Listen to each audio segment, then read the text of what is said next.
साथ जुड़ेंगे जो हम बताएंगे कि S-400 की खासियत क्या है और कैसे अब भारत की ताकत और ज्यादा बढ़ गई है। लेकिन पहले आप जान लीजिए S-400 आखिर क्यों खास है, क्या कुछ इसकी खासियत है, ये आपको हम बता देते हैं जल्दी से।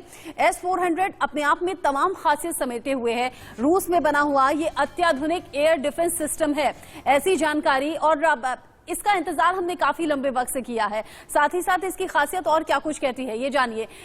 रूस में बना अत्याधुनिक एयर डिफेंस सिस्टम है और अमेरिकी एयर डिफेंस सिस्टम थार्ड से बेहतर ये माना जाता है, इसीलिए हिंदुस्तान ने इसे चूज किया है। साथ ही 400 किलोमीटर तक मार करने में अचूक क्षमता इसकी कही जाती है। 400 किलोमीटर दूर तक ये अचूक तरीके से मार कर सकता है। इसके अलावा और भी कई खासियत, सरफेस पर रहकर एयर में ये मिशन को टारगेट कर सकता है। रूस में बना अत्याधुनिक डिफेंस सिस्टम है और इसके लंबे इंतजार के बाद जब भारत को इसकी डिलीवरी मिलनी शुरू हो गई है, आप समझिए कि कॉन्फिडेंस यहीं से बढ़ जाएगा। लेकिन हां, अमेरिका के विरोध के बावजूद ये डील हुई भी है और अब ये डिलीवरी शुरू हो भी गई है। ऐसे में हो सकता है कि कुछ खटास आए, लेकिन अब उसे भारत कैसे हैंडल करता है ये देखना होगा। 600 किलोमीटर दूर से लक्ष्य को सटीक तरीके से पहचान भी सकता है और अगर दुश्मन टेढ़ी आंख करेगा तो फिर उस लक्ष्य को भेद भी सकता है। एक साथ 80 लक्ष्यों पर नजर रख सकता है। आप समझ रहे हैं कि अकेला 80 जगहों पर नजर रखेगा, एक साथ करीब 72 लक्ष्यों को ये तबाह भी कर सकता है। ये तमाम खासियत S-400 की।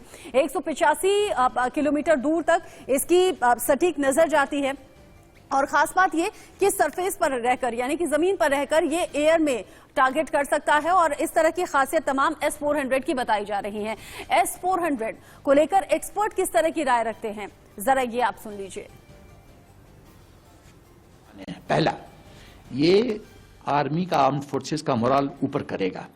दूसरा, कि टैक्टिकल ऑपरेशनल फ्रीडम देगा। तीसरा, बिना भय के लोग ऑफिसर्स अपना ड्यूटी कर पाएंगे और ट्रूप्स अपना ड्यूटी कर पाएंगे। चौथा, कि जो दुश्मन है वो समझेंगे कि वाह, अब तो भाई कहानी उल्टी पड़ रही है। अब वो कांग्रेस का जमाना नहीं है कि दिल्ली से परमिशन चाहिए गोली लौटाने के लिए। अब तो भारतीय सेना, तो सब जानते हैं विश्व में, ये फैंटम सेना है, कुछ भी कर सकती है। विंग कमांडर अभिनंदन MiG-21 से F-16 को गिरा सकता है। तो ये हिंदुस्तान की सेना तो कुछ भी कर सकती है, असंभव को संभव करती है। तो ये अब दुश्मन को संदेश जाएगा। और सबसे बड़ी बात पे जो मुझे गर्व हो रहा है कि जो राजनाथ सिंह जी ने कहा है कि ये गलती से एक ऐसा फैसला जो गलत नजर आता है, उसमें भी हम सेना का सपोर्ट करेंगे और उसके साथ खड़े हैं। डिफेंस एक्सपर्ट की राय आपने सुनी। S-400 की तमाम खासियत हैं और S-400 की एक ही यूनिट काफी रहने वाली है, ये डिफेंस एक्सपर्ट मान रहे हैं। ऐसा क्यों है ये आपके लिए समझना जरूरी है। 72 मिसाइल लॉन्चर इसमें होंगे, 384 क्रूज मिसाइल हैं, साथ ही साथ autonomous detection and targeting system से लैस है, अत्याधुनिक रडार सिस्टम से भी ये लैस है। इसके अलावा हाई एल्टीट्यूड डिटेक्टर भी इसमें है। अंतर महाद्वीपीय मिसाइलों की पहचान के लिए ये खास अपने आप में टेक्निक समेटे हुए कमांड एंड कंट्रोल सेंटर भी इसके अंदर है। मतलब ये तमाम खासियतों के साथ अगर एक यूनिट भी होती है तो हिंदुस्तान समझिए कि कितना आगे निकल चुका है और तमाम देशों को पीछे छोड़ भी रहा है। इसी पर बात करने के लिए JKS परिहार सर हमारे साथ जुड़ गए हैं डिफेंस एक्सपर्ट के तौर पर।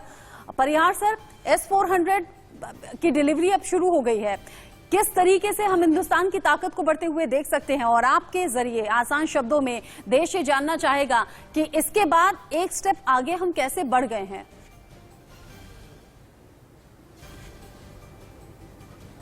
देखिए, ये सिस्टम आना, हम लोग काफी सालों से इसमें लगे थे और 2018 में हमारी डील हुई और पहली खेप हमें 3 साल के अंदर मिल रही है, तो बहुत ही अच्छी बात है। इसके टेक्निकल डिटेल्स आपने काफी हद तक बता ही दिए हैं और सबसे बड़ी खासियत जो है ये कि 400 किलोमीटर पे ही आप इसको आइडेंटिफाई करके क्रूज मिसाइल्स जो है, अवाक systems, ballistic missiles, anti aircraft action उसमें कर सकते हैं।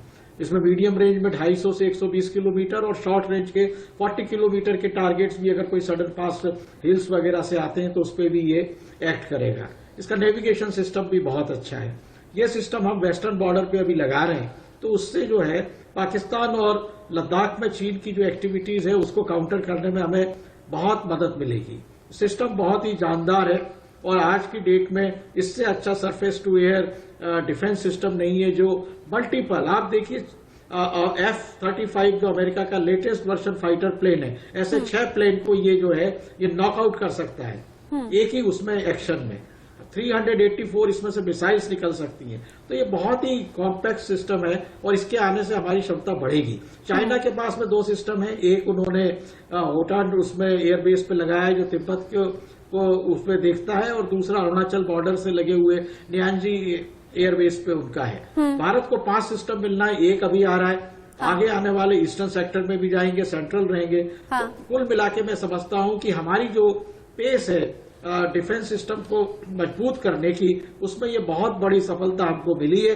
और अमेरिका की सैंक्शंस के लिए आप चिंता मत करिए, डिप्लोमेसी एक दिन में नहीं होती है। सिस्टम पे जब साइन 2018 में हुए तभी से हम लोग, उसके बाद ही क्वाड में हम एंटर हुए, हमारे उनसे कई पैक्ट हुए। तो मैं नहीं समझता हूं कि अमेरिका सिवाय थोड़ा शो ऑफ करने के कुछ इसमें करने वाला है। आप निश्चिंत रहिए, भारत अपने रास्ते पे तेजी से बढ़ रहा है। और मतलब आप कह रहे हैं कि अमेरिका से रिश्ते बेहतर रहेंगे, इसको लेकर फिक्र करने वाली कोई बात नहीं है। लेकिन जब दुश्मन देशों का जिक्र होता है तो चीन पाकिस्तान का जिक्र जरूर आता है। इसको लेकर भी आपसे आगे जानकारी लेंगे। लेकिन S-400 के बाद तो हिंदुस्तान की ताकत बढ़ गई है। एक और ताकत का जिक्र मैं कर लेती हूँ, आप रहिएगा हमारे साथ।